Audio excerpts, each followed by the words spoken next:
Alternatif Dispute Resolution atau ADR. ADR adalah suatu pranata penyelesaian sengketa di luar pengadilan yang mekanismenya berdasarkan sebuah kesepakatan para pihak dengan mengesampingkan penyelesaian sengketa secara litigasi di pengadilan, baik melalui cara konsultasi, negosiasi, konsoliasi maupun penilaian ahli. ADR merupakan penyelesaian sengketa yang dilakukan secara mandiri oleh para pihak yang bersengketa dengan atau tanpa bantuan orang lain yang akan membantu menyelesaikan sengketa atau beda pendapat di antara para pihak yang bersengketa. ADR ini hanya dapat ditempuh bila mana para pihak menyepakati penyelesaiannya melalui pranata pilihan penyelesaian sengketa. Di dalam ADR ini ada sebuah perbedaan, yaitu alternatif penyelesaian sengketa ialah suatu pilihan penyelesaian sengketa yang dipilih melalui prosedur yang disepakati para pihak yang saling bersengketa, yaitu penyelesaian di luar pengadilan dengan cara melakukan konsultasi, negosiasi, atau mediasi dengan menggunakan penilaian ahli. Yang kedua adalah ADR atau Alternative Dispute Resolution, yaitu suatu konsep yang meliputi berbagai bentuk pilihan penyelesaian sengketa selain proses pengadilan, yaitu dengan cara yang sah menurut hukum, baik berdasarkan pendekatan konsensus ataupun tidak.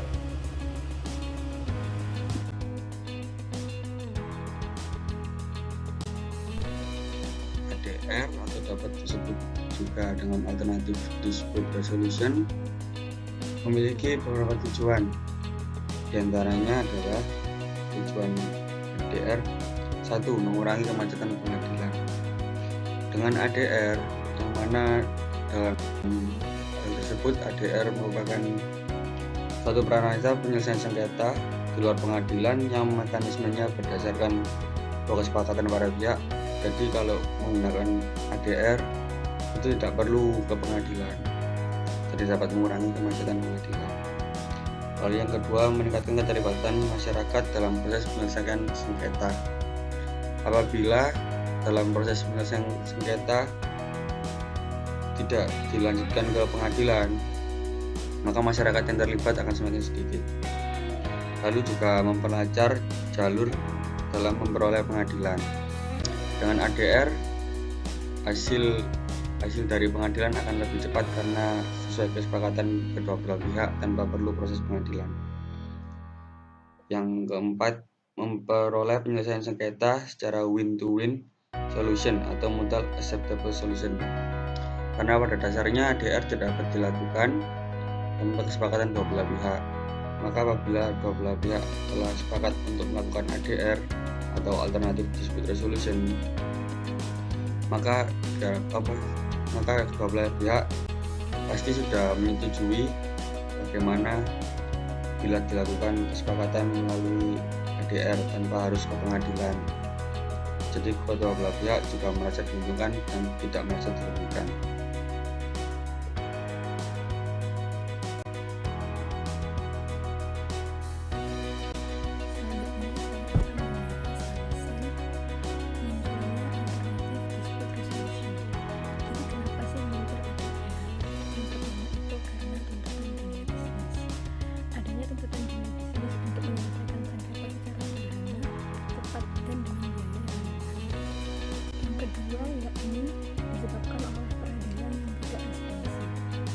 Untuk mengurangi kemacetan di pengadilan. Banyaknya kasus yang diajukan ke pengadilan menyebabkan proses pengadilan seringkali berkepanjangan hingga memakan biaya yang tinggi dan sering memberikan hasil yang kurang memuaskan. Yang ketiga yakni adanya berbagai kritik umum yang dilontarkan terhadap dunia.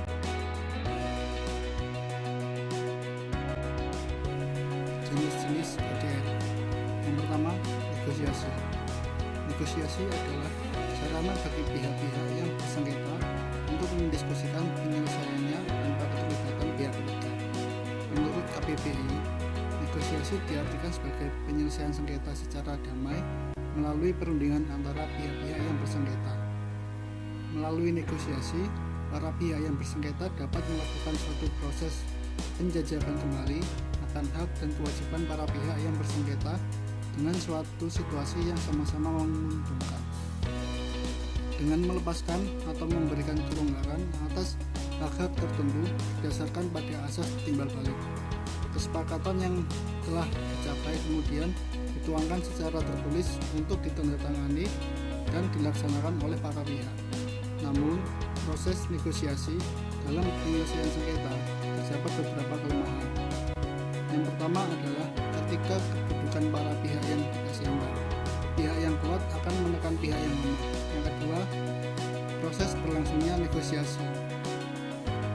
Dalam proses bernegosiasi, acap kali lambat dan bisa memakan waktu yang lama. Dan yang ketiga adalah ketika suatu pihak terlalu keras dengan pendiriannya. Jenis yang kedua yaitu mediasi. Mediasi adalah intervensi terhadap suatu sengketa oleh pihak ketiga atau mediator yang dapat diterima, tidak berpihak dan netral, serta membantu para pihak yang berselisih mencapai kesepakatan secara sukarela terhadap permasalahan yang disengketakan.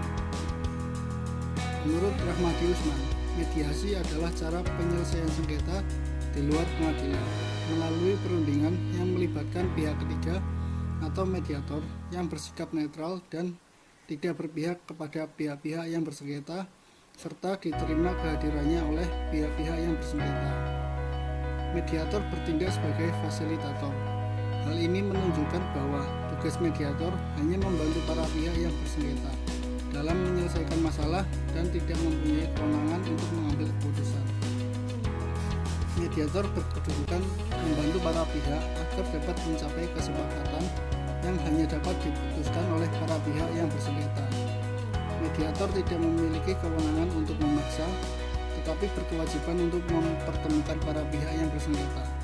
Mediator harus mampu menciptakan kondisi yang kondusif dan dapat menjamin terciptanya kompromi di antara para pihak yang bersengketa untuk memperoleh hasil yang saling menguntungkan.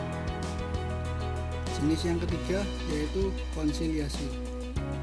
Penyelesaian melalui konsiliasi dilakukan melalui seorang atau beberapa orang atau badan atau komisi konsiliasi sebagai penengah yang disebut konsiliator, dengan mempertemukan atau memberi fasilitas kepada para pihak yang berselisih untuk menyelesaikan perselisihannya secara damai.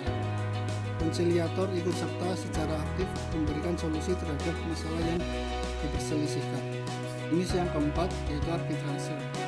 Secara bahasa, arbitrase berasal dari kata arbitrari yang dalam bahasa Latin yang berarti kekuasaan untuk menyelesaikan suatu perkara berdasarkan kebijaksanaan. Arbitrase merupakan penyerahan sengketa secara sukarela kepada pihak yang ketiga yang netral, yaitu individu atau arbitrase sementara atau ad hoc. Menurut Abdul Qadir, arbitrase adalah penyerahan sukarela suatu sengketa kepada seorang yang berkualitas untuk menyelesaikannya dengan suatu perjanjian bahwa suatu keputusan arbiter akan final dan mengikat.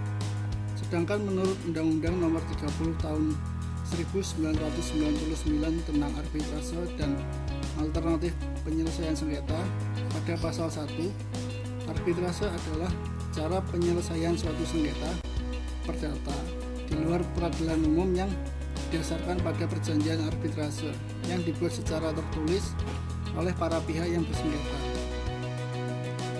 Penyelesaian sengketa melalui lembaga arbitrase harus terlebih dahulu didahului dengan kesepakatan para pihak secara tertulis untuk melakukan penyelesaian menggunakan lembaga arbitrase. Para pihak menyepakati dan mengikat diri untuk menyelesaikan perselisihan yang akan terjadi oleh arbitrase sebelum terjadi perselisihan yang nyata, dengan menambahkan klausul pada perjanjian. Namun, apabila para pihak belum memasukkannya pada klausul perjanjian pokok, para pihak dapat melakukan kesepakatan apabila sengketa telah terjadi dengan menggunakan akta kompromis yang ditandatangani oleh kedua belah pihak dan disaksikan oleh notaris.